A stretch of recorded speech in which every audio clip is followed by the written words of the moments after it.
एक छोटे से गांव में मोहन नाम का आदमी रहता था।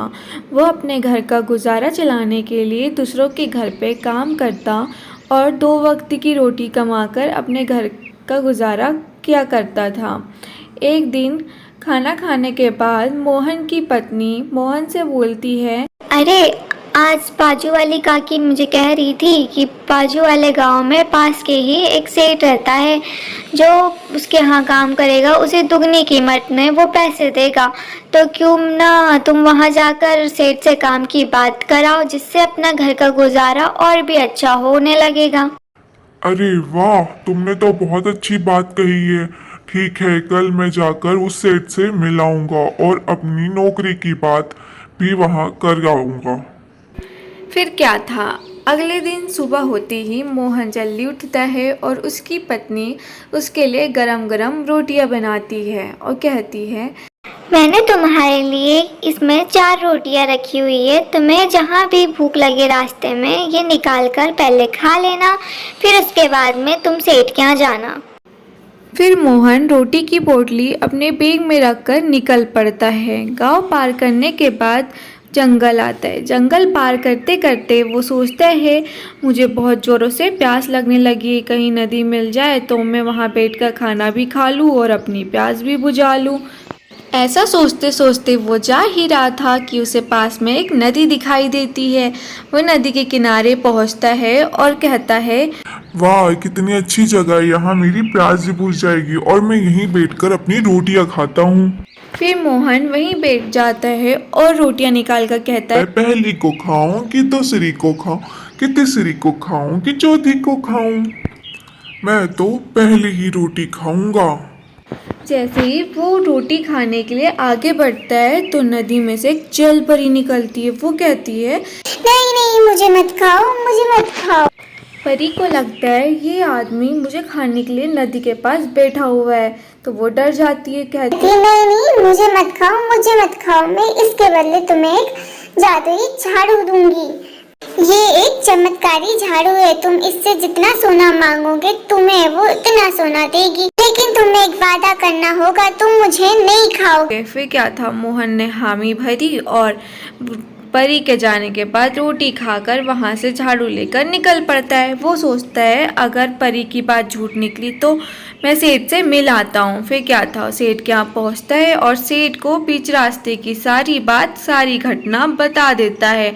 सेठ के मन में लालच आ जाता है। सेठ मोहन को काम पर रख लेता है और कहता है, तुम झाड़ू यहीं रख के जाओ, मैं इसका पूरा ध्यान रखूंगा। फिर मोहन काम के लिए निकल पड़ता है और सेठ झाड़ू उठाकर पास वाले कमरे में चले जाता है। पास वाले कमरे में जाकर झाड़ू को जोर जोर से पटकता है। चमत्कारी झाड़ू अपना चमत्कार दिखाने लगती है। सेठ ये देखकर बहुत खुश होता है। फिर सेठ के मन में लालच आ जाता है। वो सोचता है क्यों ना मैं इसके बदले नकली झाड़ू रख दूं। फिर वो असली के बदले नकली झाड़ू वहाँ रख देता है। फिर मोहन अपना सारा काम खत्म कर कर आता है, कहता है, मालिक, मेरा सारा काम खत्म हो गया, अब मैं घर जाता हूँ। ठीक है, तुम अपने घर चले जाओ और कल सही समय पर आ जाना। ठीक है मालिक, मैं चलता हूँ। फिर झाड़ू उठाकर वो अपने घर की ओर आ जाता है। घर आने के बाद रास्ते की सारी घटना और चमत्कारी झाड़ू के बारे में अपनी पत्नी को बताता है। झाड़ू झाड़ू सोना दे, इससे तो कुछ भी नहीं हो रहा है, ये कैसी झाड़ू है? मुझे लगता है परी ने हमें बुद्धू बना दिया है, ये परी झूठी है। मुझे लगा था परी ने मुझे जादुई झाड़ू दिए, अब हमारा सुखी परिवार चलने लगेगा, लेकिन ये क्या, ये झाड़ू तो झूठी निकली। अच्छा हो गया मैं सेठ के यहाँ चले गया और वहां मैंने काम करके कुछ पैसे कमा लिए, नहीं तो इस झाड़ू के बदले मैं कुछ भी नहीं कर पाता और हम आज भूखे ही रह जाते। चलो जाने दो, कोई बात नहीं, तुम खाना खाकर आराम करो। मोहन खाना खाने के बाद सो जाता है। सोते सोते सोचता है, कल मैं फिर से वहीं जाकर रोटियां खाऊंगा और फिर परियों को बुलाऊंगा। इसके बाद में उसे नींद लग जाती है। अगली सुबह होते ही मोहन सुबह जल्दी उठकर और अपने बैग में 4 रोटियां रखकर निकल पड़ता है। फिर वह नदी के किनारे पहुंच जाता है। फिर वहां बैठकर वो फिर से रोटियां खाने लगता है। कहता है पहली को खाऊं कि दूसरी को खाऊं कि तीसरी को खाऊं कि चौथी को खाऊं। आज मैं दूसरी रोटी खाऊंगा। फिर क्या था, नदी में से दूसरे नंबर की परी निकलती है और कहती है, नहीं नहीं, मुझे मत खाओ, मुझे मत खाओ। मैं इसके बदले तुम्हें एक चमत्कारी घड़ा दूंगी, जो घड़ा सोने में बदल जाएगा। तुम इस घड़े को रखो और मुझे छोड़ दो। फिर मोहन कहता है ठीक है, और वो परी के जाने के बाद रोटी खाकर वहाँ से निकल पड़ता है। फिर सेठ के यहाँ आता है और सेठ को फिर सारी घटना बता देता है। सेठ के मन में फिर लालच जाग जाता है। वो घड़े को लेकर रूम में जाता है और घड़े को कहता है, घड़ा घड़ा सोने में बदल। वाह, ये तो सच में चमत्कारी घड़ा है। मुझे तो ये अमीर बना देगा। इसके बदले मैं नकली घड़ा लाकर रख देता हूँ और मोहन को पता भी नहीं चलेगा। मोहन अपना सारा काम करने के बाद आता है और सेठ से कहता है मेरा सारा काम हो गया, मैं जा रहा हूँ। फिर मोहन अपना घड़ा उठाकर चले जाता है। इसके बाद मोहन अपने घर आ जाता है और सारी बातें अपनी पत्नी को बता देता है। और इसके बाद में वो लोग घड़ा का इस्तेमाल करते हैं, लेकिन घड़ा कुछ भी नहीं करता क्योंकि वो घड़ा नकली था। उसकी पत्नी कहती है तुम इस फालतू झंझट में मत पड़ो, तुम अपने काम पे ध्यान दो। मोहन अगले दिन फिर सुबह जल्दी उठता है और अपने झोले में 4 रोटियां रखकर निकल पड़ता है। रास्ते में चलते चलते सोचता है आज मैं फिर से जाकर नदी के पास रोटी खाऊंगा। सोचते सोचते मोहन नदी के पास जा पहुंचता है और बैठकर कहता है, पहली को खाऊं कि दूसरी को खाऊं कि तीसरी को खाऊं कि चौथी को खाऊं। आज तो मैं तीसरी रोटी खाऊंगा। फिर क्या था, नदी में से तीसरी परी निकलती है और कहती है, नहीं नहीं, मुझे मत खाओ, मुझे मत खाओ। इसके बदले मैं तुम्हें जादुई चिराग दूंगी, जिससे तुम खाने की जो भी चीज मांगोगे तुम्हारे सामने वो प्रकट हो जाएगी। इसके बदले तुम्हें वादा करना होगा कि तुम मुझे नहीं खाओगे। क्या था, मोहन हामी भरता है और उसके बाद में रोटियां खाकर वहाँ से चिराग लेकर निकल पड़ता है। वह सेठ के घर पहुँचने पर सेठ को सारी बातें फिर बता देता है।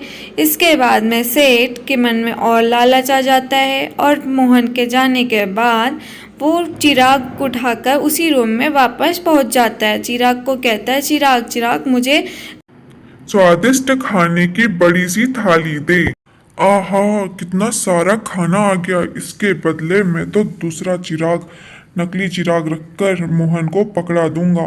फिर क्या था, मोहन नकली चिराग उठाकर फिर घर की ओर निकल पड़ता है। फिर घर जाकर चिराग को बोलता है, चिराग कुछ काम ही नहीं करता क्योंकि वो नकली था। अगले दिन सुबह होते ही मोहन फिर से काम के लिए निकल पड़ता है और इस बार चलते चलते सोचता है, मैं वहां जाकर रोटियां खाऊंगा और परी को बुलाने के बाद उनसे कहूंगा उनके जितने भी चमत्कारी बर्तन है वो कोई काम ही नहीं कर रहे। पहली को खाऊं कि दूसरी को खाऊं कि तीसरी को खाऊं कि चौथी को खाऊं, चौथी को खाता हूँ। नहीं नहीं, मुझे मत खाना, मुझे मत खाना। मैं इसके बदले तुम्हें कुछ उपहार दूंगी। तुम सब परियां झूठी हो, तुम्हारे उपहार किसी काम के नहीं है। सारे चमत्कारी बर्तन कोई काम के नहीं है, कोई काम ही नहीं कर रहे। ऐसा तो हो ही नहीं सकता, जरूर तुम्हारे साथ किसी ने छल किया है। अच्छा, एक काम करो, मैं तुम्हें एक रस्सी देती हूँ। ये रस्सी के बारे में तुम किसी को भी मत बताना। और हाँ, याद रखना, ये रस्सी तुम्हें हम अपने पास हमेशा संभाल के रखनी है। ये तुम्हारी हर लोगों से सुरक्षा करेगी और तुम्हें सुरक्षा देगी। फिर क्या था, मोहन सेठ के यहाँ आता है और सेठ को बिना कुछ बताए वहाँ से निकल पड़ता है। सेठ सोचता है ये भी जरूर कोई चमत्कारी रस्सी है। जैसे उसे पकड़ता है वैसे वो गिर जाता है।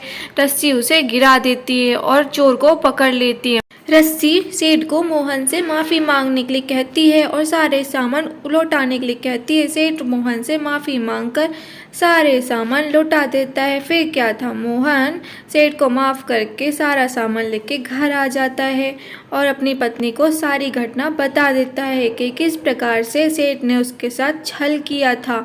दोनों पति पत्नी चमत्कारी बर्तनों का उपयोग करते हैं। सबसे पहले वो अपने लिए रहने के लिए घर बनाते हैं, अपने अपने ज़रूरतों का सामान घर में ला लेते हैं। इसके बाद में चमत्कारी चिराग से खाने के लिए खाना मांगते हैं। मुझे तो पेट भर खाना चाहिए, मुझे भी पेट भर खाना चाहिए। मुझे जूस चाहिए। फिर क्या था, सबके पसंद के अपने अपने खाने आ जाते हैं और फिर वो परिवार सुखी से रहने लग जाता है। तो प्यारे बच्चों, कैसी लगी आपको मेरी कहानी? देखने के लिए थैंक यू, और कमेंट करके ज़रूर बताएं और सब्सक्राइब और लाइक ज़रूर करें।